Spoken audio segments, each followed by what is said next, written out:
Olá, sou Walter Somengali e vamos iniciar no Foco, a verdade nua e crua. Você que ainda não nos acompanha, inscreva no canal, curte, compartilha. E agora estamos no TikTok. É isso mesmo, roda a vinheta.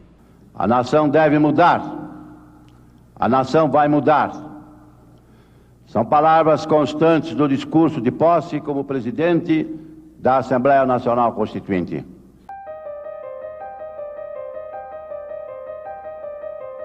Nem o município, nem a educação, nem os fundos de desenvolvimento, nenhum deles perderá nada.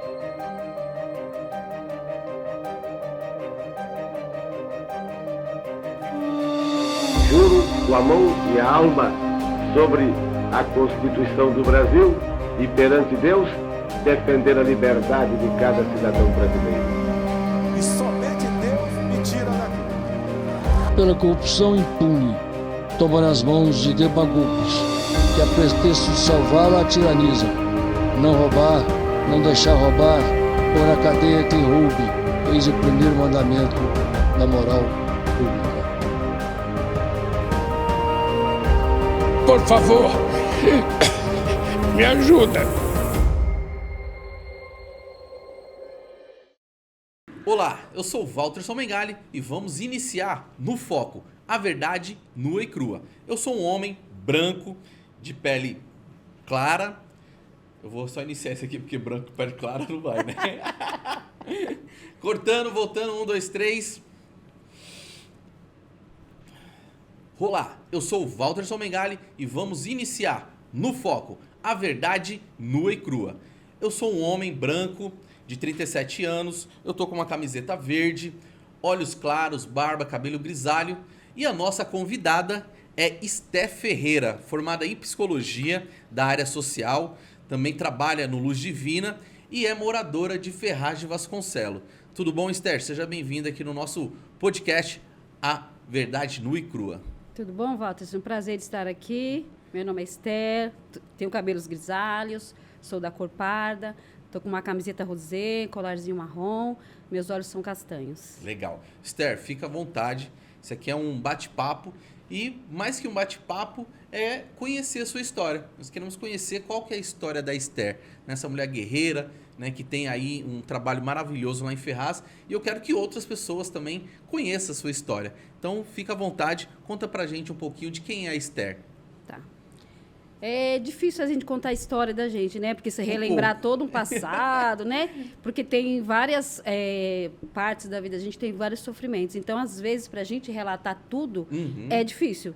Pode ser que tenha coisas que eu não vou conseguir falar. Mas vamos lá, desde o começo. Nasci em 1964. Meu pai, ex-combatente de guerra. Meu pai era militar. Sou uma das irmãs de 6... Sou de 6 irmãos. Certo. Minha mãe teve 6 filhos. Quando eu tinha 2 anos e meio, minha mãe nos abandonou. Porque meu pai, ele era agressor. Ele agredia minha mãe. E a minha mãe foi embora e deixou os 6 filhos. Então, eu tinha 2 anos e meio. E eu fui criada com madrasta. Meu pai, ele nos criava assim, tipo... Que na época da ditadura, né? Ele é muito rígido. Então, ele era neurótico de guerra. Então, ele acabava, assim, espancando todos os meus irmãos. Eu era mais nova, mas mesmo assim eu passava por alguns violência, né? Sofri abuso também na época.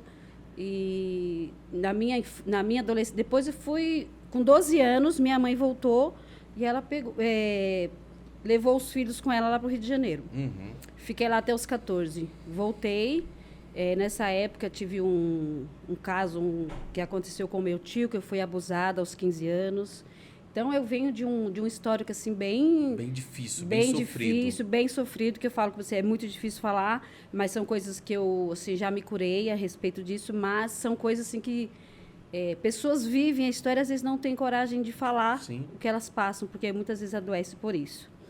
E aos 18, estudei até a 6ª série, 7ª série. Depois tive que trabalhar para o meu sustento. Meu pai, ele foi embora para Paraíba e eu fiquei morando na casa do inquilino do meu pai. Então, lá eu morava pela comida. E não trabalhava nessa época. E eles foram embora e voltei a morar com a minha madrasta. E nessa época aí comecei a trabalhar, trabalhava como balconista e tal.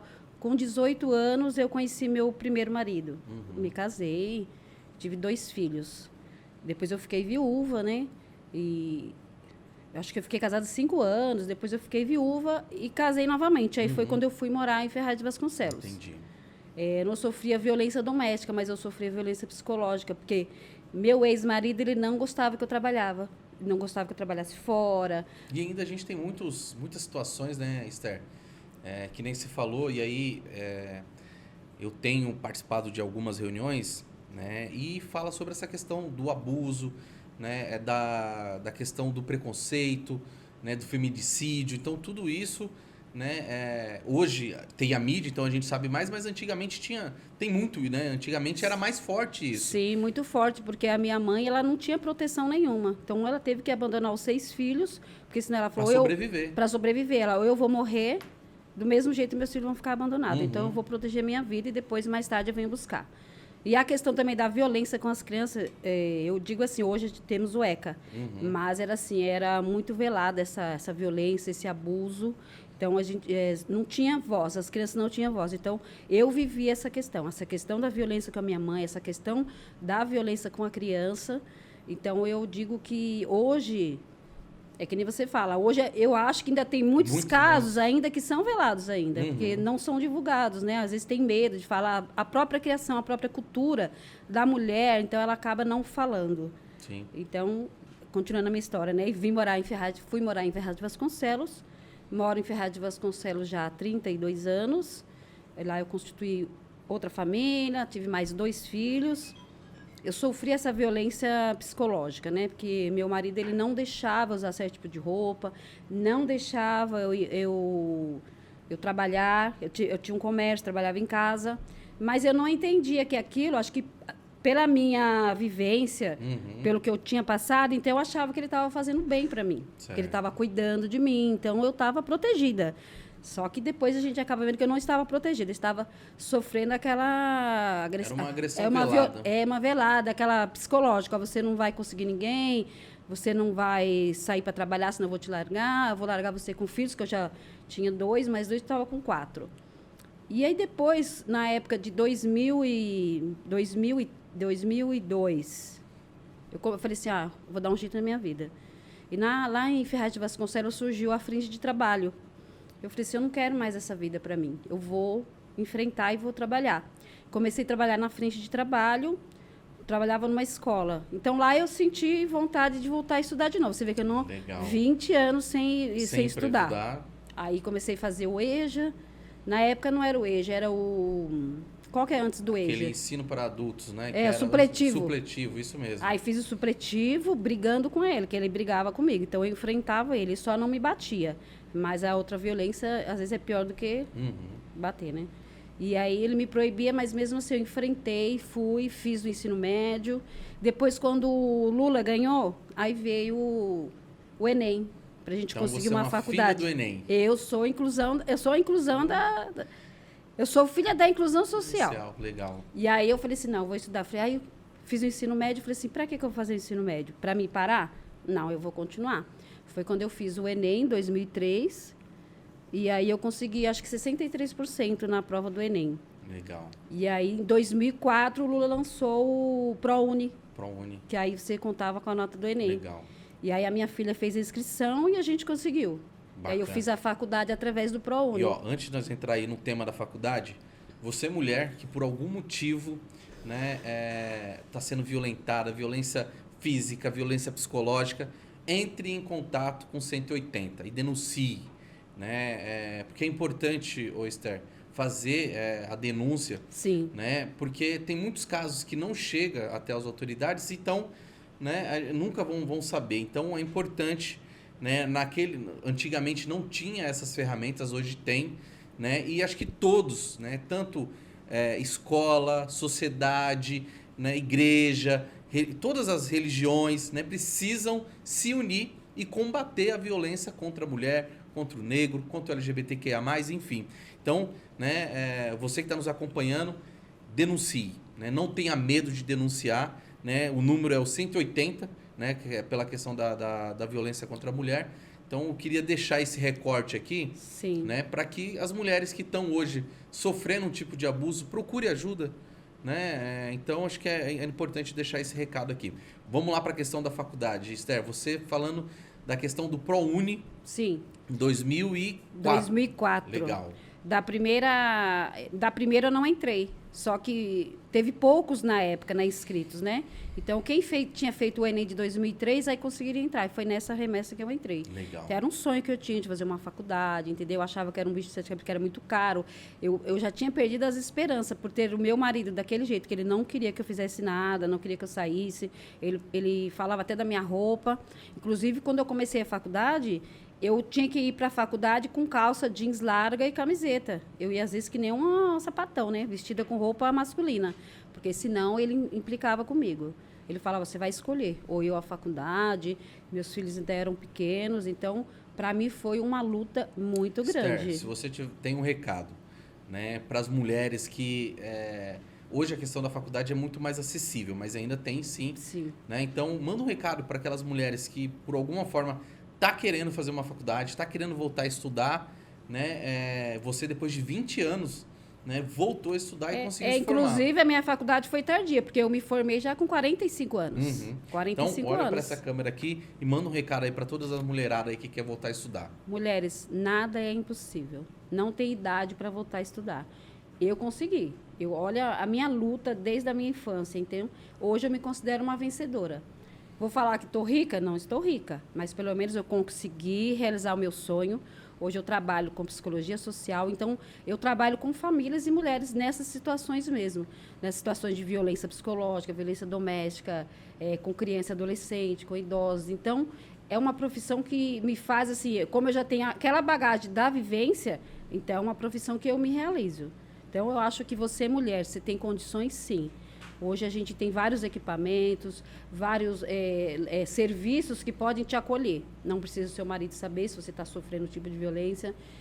Ele pode te acolher. Lá em Ferraz de Vasconcelos temos a Casa da Mulher. Em vários tem o CREAS, tem o CRAS. Ou às vezes até uma pessoa que você conheça, uma amiga, pede ajuda para você se livrar da situação. Porque eu sei que é difícil, mas nada é impossível. Hoje eu estou aqui... sou uma psicóloga e trabalho na área que eu gosto, na área assim que eu vivi aquelas situações. Então, para mim, é gratificante, entendeu? Eu consegui entender aquele sofrimento daquela pessoa, daquela mulher, daquela criança. É isso aí, mulher. Vai em frente, hein? Você Legal, consegue. Esther, que nem eu te falei aqui no início, né? A gente está aqui para ouvir as histórias, né? E tem histórias tristes, histórias sofridas, né? Mas as histórias... É a vida real, é a verdade nua e crua, né, do que acontece com a gente. Então, eu tenho conversado com muita gente e eu falo da questão de quebrar ciclos. Né? Se a gente teve um ciclo de um pai abusador, de um tio, de um irmão, de um marido, então o nosso papel para a próxima geração é quebrar esse ciclo. Sim. Né? Eu falo também, a questão do dinheiro é importante, né? Mas também a realização de sonhos torna a gente uma pessoa rica, né? Quando você consegue realizar o sonho da casa própria, né? Você consegue se restabelecer num novo relacionamento, num relacionamento saudável. Quando você consegue, depois de muito período depois de se formar, fazer uma faculdade, né? Você dá a volta por cima, quebra aquele ciclo, né? Que é um ciclo difícil, né? Que precisa sim, né? Ser tratado, ser cuidado, mas, né? Você quebra um ciclo. E aí, para essa nova geração, a gente precisa... Né, trazer essas histórias à tona, porque às vezes acontece muita coisa de ruim e às vezes a gente não tem, né, uma rede afetiva para poder nos ajudar. Sim, esse apoio, né? Isso que você falou de quebrar o ciclo é muito importante, porque hoje eu tenho minhas filhas são casadas, então elas não vão passar o que eu passei, e nem as filhas delas. Porque se eu continuasse nesse ciclo, ia acontecer de geração para geração, filhos, entendeu? Então é importante a gente quebrar. É como se fala na igreja, quebrar a maldição. É como se fosse uma maldição na vida da gente. Tem que quebrar, alguém tem que quebrar. Senão vai continuar geração em geração. Legal. Esther, primeiro eu quero agradecer, né? Você vir aqui de peito aberto, contar a sua história, né? Você está com 59 anos, né? Fez faculdade, psicóloga, trabalha na área. Então, a sua história, ela é exemplo para outras mulheres.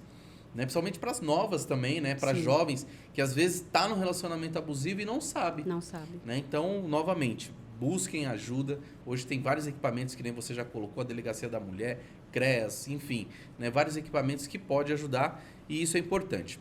Vamos falar sobre o trabalho social. Você é psicóloga, né? Trabalha na área social. Fala um pouco desse trabalho que você desenvolve, Esther.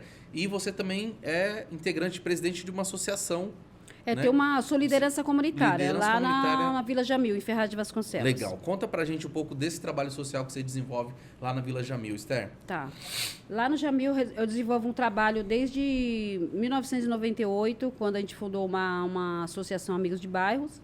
E lá a gente tinha entrega do leite na época. Na época era o tique do leite, depois entregou o leite. Eu fiquei 5 anos nessa época.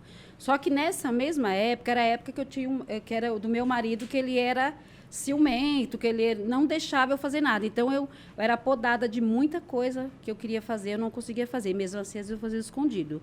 Então, quando ele saía para trabalhar, onde eu atendia as famílias, entregava o leite para as mulheres lá que tinha criança menor de 7 anos. A gente fazia reunião de bairro em relação da região, que é uma área assim, que era de ocupação, entendeu? Que não tinha regularização fundiária. Então, a gente chegou até, às vezes, fazer algumas reuniões com a prefeitura. E eu trabalhei 5 anos, depois eu comecei a fazer minha faculdade, aí eu já voltei mais para a minha vida. Eu falei, agora eu vou me especializar.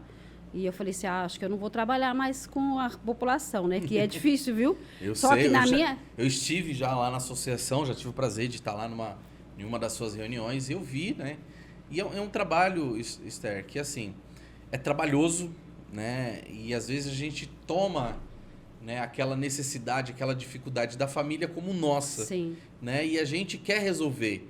E às vezes falta estrutura, né? Falta ferramentas, né? Falta um monte de coisa para a gente poder ajudar, mas, né, com pouco que a gente tem, a gente ajuda. Sim, a gente acaba se frustrando, né? Porque você é limitado. Você não pode ajudar mais, porque depende de muita coisa para você tirar, às vezes, a família de uma situação difícil. Às vezes, só uma cesta básica, só um leite não vai ajudar. Mas é o que a gente tem no momento para oferecer, que às vezes, para a família é muito, às vezes. E, inclusive, a gente acaba, a família, né, falando assim, mãe, a senhora fica só fazendo as coisas para os outros, pensando nos outros, a senhora não pensa na senhora, vai sair, vai passear. Só que eu tenho meu tempo para me passear e para me cuidar dessas questões. Aí, como eu estava falando, eu comecei a estudar e tal. Falei assim, eu vou parar um pouquinho, né, porque ele não quer também. Inclusive, para a minha faculdade, eu me separei em 2006 e eu me formei em 2009. Então, a gente separou já. Você estava no primeiro ano da faculdade. No segundo... É segundo, né? Então, porque a faculdade... Psicologia são 5 anos, né? Então, a faculdade, sim, foi super difícil para mim, que eu tive que abrir mão de muita coisa, inclusive do meu casamento, que quando ele chegou em mim e falou assim, você vai ter que escolher entre a faculdade e eu falei assim, eu vou escolher a faculdade, porque na faculdade eu vou ter um futuro. Com você, pelo jeito, eu não vou ter. Porque você me prende a tudo. A gente começou a discutir, só que nunca teve agressão física. Mas aí a gente discutiu e aí a gente acabou separando, resolveu se separar em 2006. É onde que começou a minha luta pior, porque eu estava desempregada, fazendo a faculdade, na época acho que eu pagava metade, não era 100%. Mas aí eu fazia o serviço, assim, um biquinho assim, e mesmo assim eu continuava sempre ajudando a comunidade, sempre eles iam lá perguntar de alguma coisa, sempre aquela liderança que eles iam me consultar por algo. Sempre que eu conseguia ajudar alguma família, eu sempre ajudei, tirava do meu bolso, tirava do meu armário, mas sempre acabei fazendo. Quando eu acabei a faculdade, aí comecei a trabalhar como agente de saúde. Aí passei no processo seletivo, em 2005, já antes da... Aí eu já estava fazendo a faculdade, já estava trabalhando. Legal. Foi quando ele falou assim, não dá mais não, essa mulher não dá para mim não. Tá muito independente. Quando a mulher consegue sua independência, isso é... Tá muito independente, então já não dá para mim. Foi quando a gente se separou em 2006, mas já estava trabalhando como agente comunitário de saúde. Então, o que eu fazia? Eu aproveitava o meu trabalho para fazer meu trabalho social. Então, onde eu visitava as famílias, fazer meu trabalho a mais, entendeu? A mais do que eu tinha que fazer. Então, eu via várias questões na família para encaminhar, e já fazendo a psicologia, né? Então, eu acabava ajudando mais nesse trabalho. E aí, eu fiquei nesse trabalho durante 4 anos como agente de saúde. Então, sempre tive o contato com a comunidade. Legal, bacana. Aí, em 2008, eu me candidatei para vereadora, em 2008. Só que na época eu não consegui fazer, não tive ajuda. Porque assim, nós temos um partido, eu amo o PT, só que é um partido muito machista onde eu moro. Sim. É muito machista, então ele não dá chance para a mulher. A sociedade, né? A sociedade em como si. toda é machista, né? E principalmente na cidade onde eu moro. E os homens precisam ajudar a desconstruir isso, né? Principalmente onde eu moro, em Ferraz de Vasconcelos, é uma cidade assim, são muito rígidos nessas questões, né? Então, a mulher acho que nasceu para ficar na beira do fogão. Então, eles não dão essa oportunidade para a gente. Então, foi bem nessa época, não era do PT. Acho que o Paulo Parente tinha saído do PT, ele formou o partido do PHS. Certo. Na época eu tive 240 votos, sem fazer campanha, eu tive 240 votos. Aí na época só ali no Jamil? Ali, só... Esther do Posto. Então o pessoal me conhecia como a Esther do Posto, né? Legal. Ali eu consegui esses votos. Aí eu fiquei muito decepcionada com a política. Aí não quis mais sair candidata, mas sempre fiz o trabalho ali com o pessoal. Depois eu fui trabalhar na prefeitura, fui estagiar na prefeitura, na Secretaria do Desenvolvimento Social. Então, eu sempre tive esse contato com as famílias. Na verdade, eu acabava sempre fazendo o meu trabalho com as famílias, entendeu? Certo. Nessa área social. Esther, sobre a questão da habitação, né? Como é que está a habitação lá em Ferraz? Eu sei que tem alguns bairros que tem um problema lá sobre a regularização fundiária. Né? Enfim, como é que está essa questão da habitação lá em Ferraz? Então, Walter, eu trabalhei em Ferraz de Vasconcelos na Secretaria da Habitação em 2012. Legal. Na época, nós tínhamos 70% de áreas ocupadas. Então, o que acontece em Ferraz de Vasconcelos? As áreas são ocupadas, né, desordenadamente. Então, o município ele cresce mais com ocupações do que com as áreas assim que são regularizadas. E lá tem poucos projetos habitacionais. Assim, Minha Casa Minha Vida não teve. Em 2012 teve um projeto habitacional onde distribuiu 184 casas. Eram 2 projetos. Só que tem um projeto lá que é o Morar Bem 2 que está até hoje lá com 184 casas para entregar. Legal. Assim, a prefeita falou que fez um acordo com uma empreiteira que construiu os prédios, mas em contrapartida, eles vão arrumar essas casas que é para 184 famílias, são os sobrados. Legal. Esther, fala um pouco para a gente dessa luta sua pela questão da família, né, que envolve aí juventude, idoso, né, lá na sua associação, né, você atende bastante esse público. Conta para a gente um pouco desse trabalho. Então, que nem eu te falei, a gente às vezes não tem... A gente é limitado a fazer esse trabalho. Mas na área que eu trabalho, assim, que eu já trabalhei com crianças e adolescentes, já trabalhei com idosos e agora eu trabalho com PCD, pessoas com deficiência. Então, eu acredito que tem o terceiro setor, tem as ONGs, mas o trabalho não é tão humanizado como a gente acredita que seja, né? Porque qualquer instituição, a pessoa institucionalizada, ela não é humanizada, não é tratada com humanização, porque só o fato de você já estar lá, você já passou por vários tipos de violência, né? Vários direitos já foram violados. Então, eu acredito que se você não conseguir trabalhar a família, porque aí você fala o idoso, a criança, o adolescente, mas a família, ela é a estrutura de tudo. Ela é a base, Ela né? é a base. Então, se ela não tiver estruturada, se o município, o Estado não pensar em cuidar da família, acho que a gente não dá para separar. Vou cuidar da criança, vou cuidar do idoso. Não, você tem que cuidar da família, porque é a família que cuida um do outro, entendeu? Então, se a família estiver estruturada, eu acho que muitas violências vão diminuir. As institucionalização, que são os asilos, que são as casas de acolhimento, a violência contra a mulher, que nem você falou, tem ciclos, né? Porque às vezes a própria mulher ela cria o machista. Então, ela cria o machista, então ele vai crescer um homem que ele vai maltratar a mulher. Então são coisas que tem que quebrar. Principalmente a mulher, né? A mulher, ela tem que saber criar o homem. É isso mesmo. E ela é 52% da sociedade. Tudo depende da mulher, né? Tudo depende da mulher, A né? família Se não fosse depende a mulher, da mulher. nós não estávamos isso. aqui. A família, a mulher é o pilar, E né? quando a de mulher tudo. entra na política, ela sempre vai para a área do cuidado. Sim, né? Que é do com cuidado certeza. com as outras pessoas, da questão mais É a humanizada. mãe, né? É a mãe, né? É. E de fato. Então, quero mandar um abraço aí para todas as mulheres guerreiras, mães solos, né, mães, donas de lar, trabalhadoras, enfim, né, que estão aqui acompanhando o nosso podcast. Esther, quero agradecer aqui a sua participação, falar que esse espaço aqui é um espaço de fala, né, de mulheres, negros, jovens, LGBTQIA+. Então, a ideia aqui é trazer pessoas de fato, né, reais, que vivam a comunidade, vivam as cidades, né, para poder trazer o seu relato, a sua história, para que outras pessoas se conectem, né, com a gente a partir da nossa história, porque nem tudo, às vezes, que a gente vê na internet, né, é aquela mil maravilhas. Né? A gente sabe que...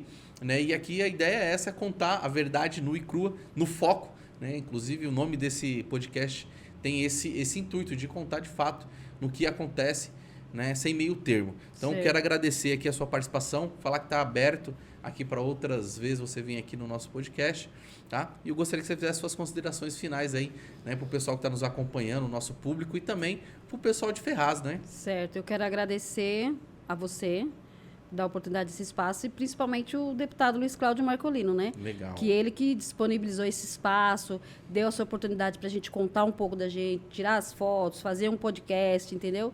Eu nunca tinha participado, é a primeira vez, né? Legal, sou bacana. super nervosa, mas eu quero agradecer muito vocês, toda a equipe aqui que tem maior paciência comigo.